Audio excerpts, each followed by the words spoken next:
샬롬 할렐루야. 욥기입니다. 욥기 8장 1절에서 2절. 수아 사람 발 다시 대답하여 가로되 네가 어느 때까지 이런 말을 하겠으며 어느 때까지 네 입의 말이 광풍과 같겠는가. 욥이 계속 원망하고 탄식하는 말을 듣고 있던 발닷은 욥 자네는 의로운 사람이라 자처했고 많은 사람을 훈도하여 존경받는 사람이었는데 고통 중에 있다 해서 이처럼 광풍 같은 말을 계속하면 되겠는가? 라고 반문합니다. 광풍이란 미친 듯이 사납게 휘몰아치는 거센 바람을 말합니다. 미친 듯이 사납게 휘몰아치는 거센 바람이 광풍입니다. 또 하나 광풍이죠. 빛나는 광, 영광의 바람, 선한 능력으로 뭐 그런 식으로 그렇게 반대로 풀 수가 있고요. 태풍이 몰아치면 나무가 뽑히고 집이 무너지기도 하며 배가 파손되고 산세태가 나서 사람이 죽는 등 많은 피해를 입게 됩니다. 그런데 신앙인이라 하면서 말씀 안에 살아가지 못하고 욥과 같이 비질의 말을 하고 있다며 하나님은 그 말을 광풍과 같다고 말씀하십니다. 사람의 마음을 아프게 하거나 찌르는 말, 원망과 탄식, 저주의 말이 바로 광풍에 해당합니다.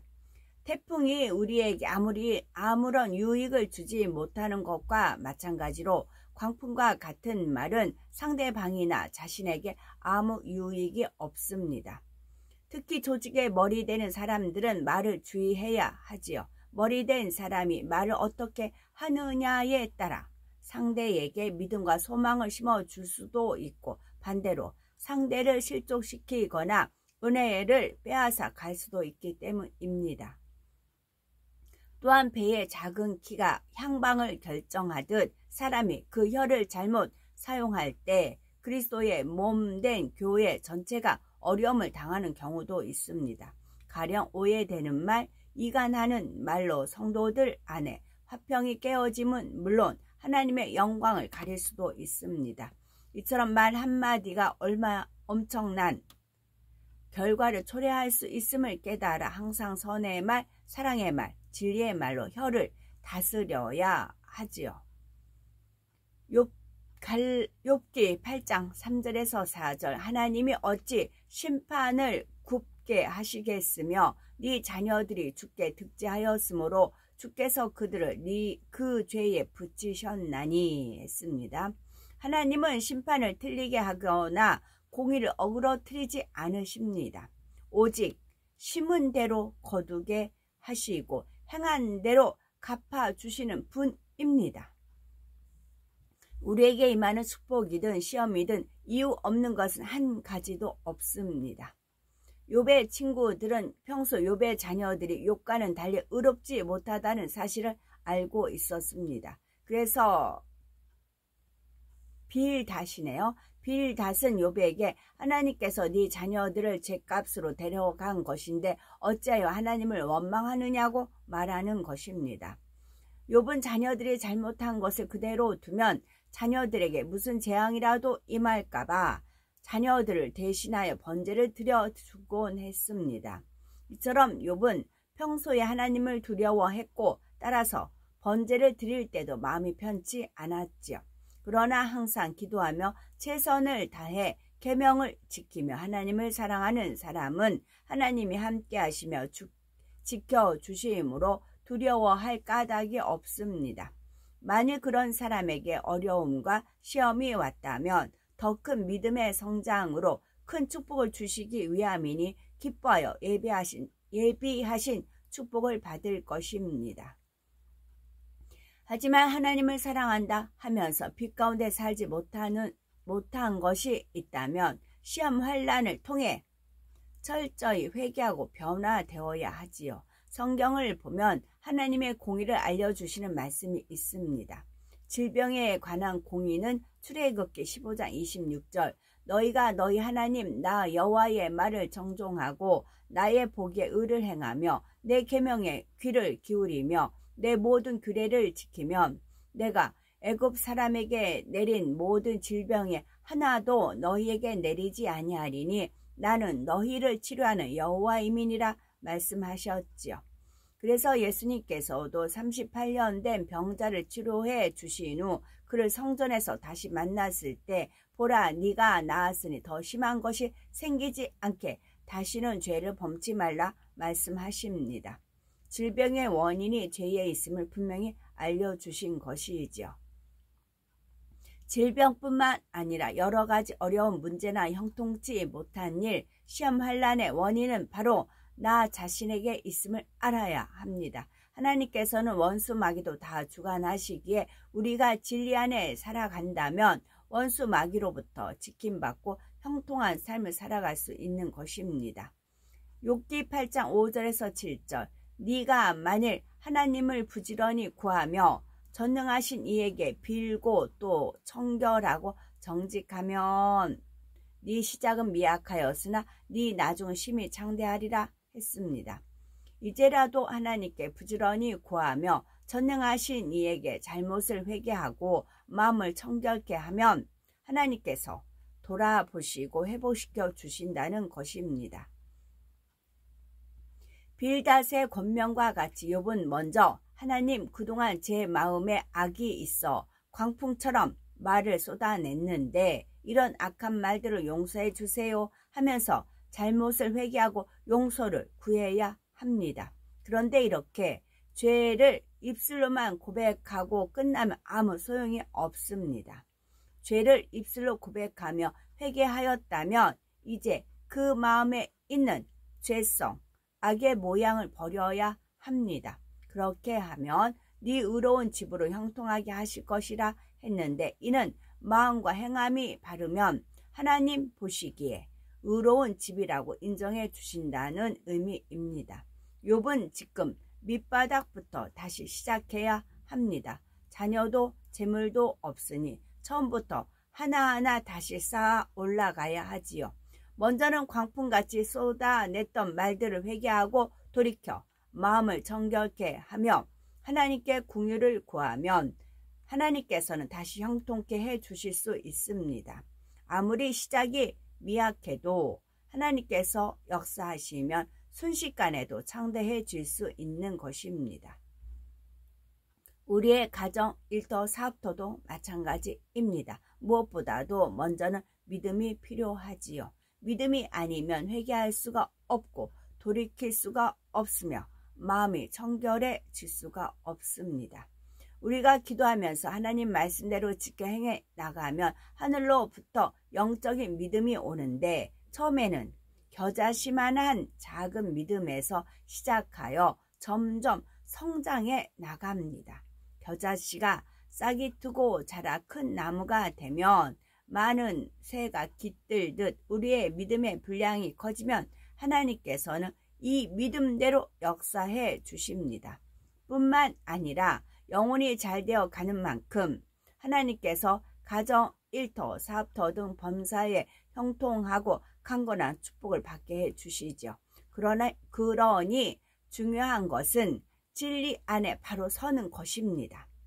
하나님과 친밀한 관계를 이루는 것이지요. 그러면 무에서 유를 창조하시는 하나님의 역사가 우리의 삶 속에서도 나타납니다. 욥기 8장 8절에서 10절 청컨대 너는 옛시대 사람에게 물으며 열조의 터득한 일을 배울지어다. 그 마음에서 나는 말을 바라지 아니하겠느냐 했습니다. 빌닷은 욥에게 자신만 옳다 하지 말고 성경에 나오는 선진들에게서 배우라고 간곡히 권면합니다. 우리는 어제부터 있었을 뿐이라 한 것은 욥이나 친구들은 이 땅에 살아온 삶이 불과 몇십 년에 지나지 않음을 뜻합니다. 이처럼 인생의 연륜이 짧으니 견문도 지식도 부족하고 세상 이치 어둡다는 것입니다. 또한 그림자는 없어져 버리기도 하고 아침과 저녁의 그림자가 다르며 수시로 변하듯이 우리의 삶도 영원한 것이 아니라 잠시 잠깐일 뿐이라 말하고 있습니다. 그러니 자신이 가진 지식만을 옳다 주장하지 말고 겸손한 자세로 수천 년을 거슬러 내려온 선진들의 지식을 배우고 우리의 잘못된 점을 깨닫자는 것이죠. 그렇다면 우리는 누구에게 배워야 할까요? 먼저 우리는 하나님께 배워야 합니다. 하나님께서는 우리에게 영원히 변하지 않는 진리인 66권 성경 말씀을 주셨습니다. 하나님 말씀 안에는 옳고 그름, 선과 악을 분별할 수 있는 모든 것이 담겨 있지요. 믿음과 구원, 천국과 지옥, 진실과 거짓이 무엇인지 다 담겨 있어서 우리가 말씀 안에서 깨닫고 답을 얻을 수 있는 것입니다. 또한 이 진리 말씀 안에는 하나님을 사랑하고 하나님께 사랑받았던 믿음의 선진들의 삶이 기록이 되어 있습니다. 노아는 어떻게 물의 심판에서 구원받았는지, 모세는 어떻게 수많은 사람 백성들을 인도했는지, 다윗은 얼마나 하나님을 사랑하였는지, 다니엘과 그의 세 친구는 어떤 믿음으로 세상과 타협하지 아니하였는지 등이 성경을 통해 배울 수가 있지요. 그래서 빌닷은 욥에게 그들이 네게 가르쳐 이르지 아니하겠느냐, 그 마음에서 나는 말을 바라지 아니하겠느냐 말합니다. 이는 믿음의 선진들의 가르침과 행함, 그들의 말 모든 것이 우리 자신과 비교되어 심판이 이루어짐을 의미합니다.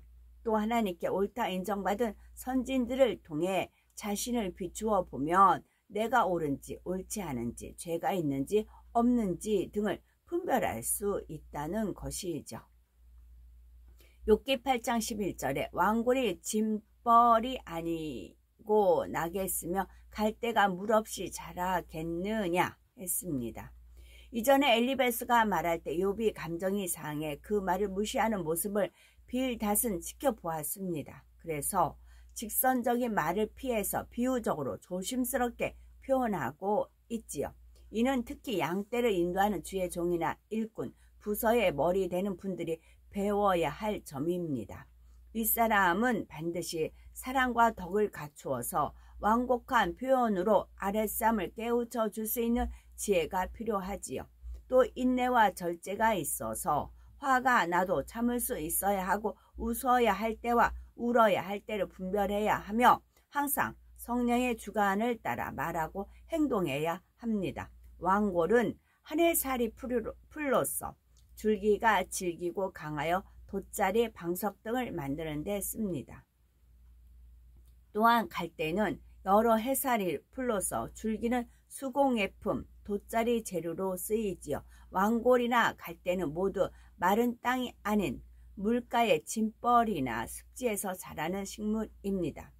그러면 빌닷이 왕골과 갈대를 비유하여 욥에게 깨우쳐 주고자 하는 것은 무엇일까요?